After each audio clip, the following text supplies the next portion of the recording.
नमस्कार मंडळी सगळ्यांना. झालेल्या रक्षाबंधनच्या खूप खूप शुभेच्छा. सॉरी व्हिडिओ टाकायला लेट झाला. ताट तयार केलं आणि कारभाऱ्यांना बसवलं राखी बांधायला. मला नीट नामच ओढायला येत नाही बघा, चांगला अजिबात येत. तांदूळ काय चिकटलं नाहीत बघा. माझी कारभाऱ्यांवर मयाच नाही असं अजिबात नाही. लय मया आहे माझी त्यांच्यावर.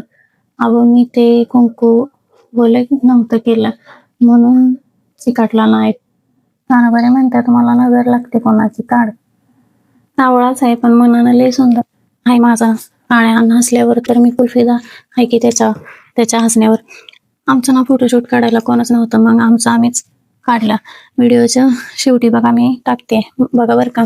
बरं मी ना गणपतीला आपल्या लाडक्या कोणाला पण राखी बांधते, अगदी लहान असल्यापासून. जगात भारी असा भाऊ आहे माझा. लय की गोड, लय गोड तयार झालते मी, म्हणून जरा व्हिडिओ पण काढला. कसं तरी नवऱ्याला लाडी गोडी लावून त्यांच्या जेवावर येतं. काय करता, व्हिडिओ काढायचं, फोटो काढायचा. परत निघालो कोणाला बुक करायला. अचानक ठरलं जायचं. दुकानाच्या आत येतच लय भारी देखण्यासोबत अशा बाप्पाच्या मूर्त्या दिसल्या. लयच गोड गोड मूर्त्या होत्या. बघून मन कसं प्रसन्न झालं. बाल गणेश होते, इटुकले पिटुकले.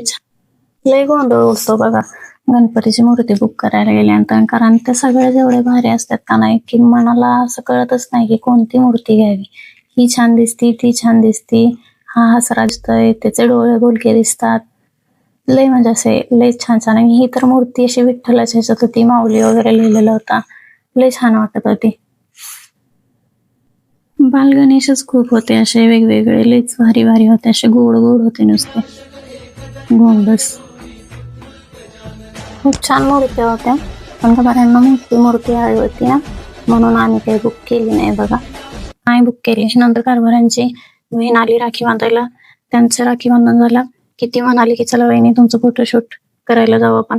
मग तेवढंच पाहिजे, आवड आहे व. तिने तिची गाडी आणली होती, थोडं फोटोशूट वगैरे काढला.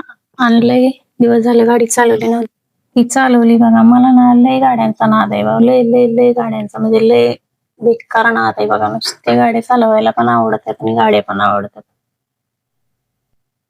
मारली थोडी शायनिंग आणि काय तवा. अहो सबसे हटके पूजा इसके हे हमनाथ करते काय, अशी गाडी चालवायला यावंच लागतं आणि थोबाडावर आपटावंच लागतं. नंतर दुसऱ्या लोकेशनला जायचं ठरलं. तिला म्हणलं बस मागं आणि मी गाडी घेतली. काय पण म्हणा राव, गाडी चालवायला लय मजा येते. नुसती भुंगा आणायची. बागत आलो, आता झोका दिसलाय म्हणल्यावर मग मी बाई काय गप्पा बसते त्या लगेच पळतच जाते हो झोका खेळायला. आवडीचा विषय आहे आपला. फोटो बी राहिला आणि व्हिडिओ बी राहिला, सगळंच बोंबालला तिकडं. बसलो झोका खेळत, खेळलो आणि नंतर गेलो रिल्या काढायला. गार गार गार गार गार नुसतं फिरायचं, बोल बोल बोल बोल बोल बोल. एवढी काय दिसते का म्हणून नुसतं पळायचं, केस उडवायचं, पदर उडवायचा. नाद हो नाद, लय बेकार बघा. देवा दमले बाबा उड्या मारून, म्हणजे रील्स काढून हो. आणि पाऊस पण आला. मग सकाळी भाकरी वगैरे करून घेतल्या. आज माझा भाऊ येणार होता, काल त्याला जमलं नव्हतं यायला. तो आला की राखी बांधून गेला. त्याचे व्हिडिओ फोटो काढले नाहीत.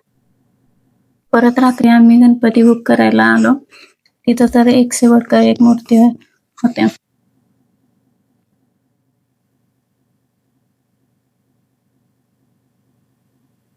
मूर्ती आमच्या कारभाऱ्यांचं लय मनात बसली होती बरं का. ही मूर्ती घ्यायची म्हणून त्यांचे म्हणजे अगोदरच गेले होते, तेव्हाच बघितली होती. परत मला घेऊन गेली, पण त्या मूर्तीच्या हातावर ते ना नीट बघितलं जरा डॅमेज गेलेले होता आणि मेन हातावरतीच होता, म्हणून मग ती नाही घेतली. मग बाकी पण खूप अशा छान छान मूर्त्या होत्या बाल गणेश मध्ये वगैरे. आणि एक तर मूर्ती अशी होती की माऊली, इतर किती गोड आहे बघा. अशी कृष्णाच्या ह्याच्यामध्ये फक्त बासरीच नाही त्याच्या हातात. इतकं प्रसन्न वाटत होतं. तर मित्र मांडी घालूनच बसले होते बघा, की 10 मिनिटं तरी बसले असेल. लय छान वाटत होतं. घरी जायचं मनच होत नव्हतं. ह्या गोनुल्याचे तर डोळे बघा तुम्ही, एवढे सुंदर आणि असे बोलके डोळे वाटत होते ना त्याचे. खूपच सुंदर वाटत होते. असं वाटत होतं की ते खरोखर खरे डोळे आहेत का काय, असं वाटत होतं त्याच्याकडे बघून. एकदम असं छान, खूपच छान. त्याचे डोळेच खूप छान दिसत होते आणि मूर्ती पण खूप छान होती बरं का. सगळ्या गणपतीची मूर्त्या बघून आहे ना घ्यायचं असं मनच होत नव्हतं. एकदम मोहून टाकणारे रूप होते त्याचे सगळेच. बरं मंडळी, आम्ही कोणती मूर्ती घेतली हे तुम्हाला आहे ना गणपती आल्यावरच कळेल. ते काय आज आम्ही सांगणार नाही. त्याला ते तुम्हाला आहे ना त्या दिवशीच कळेल, गणपती बसल्यावरती. खूप छान अशी मूर्ती बुक केली आम्ही. चला तर मग भेटूयात नेक्स्ट ब्लॉग मध्ये. तोपर्यंत धन्यवाद, बाय.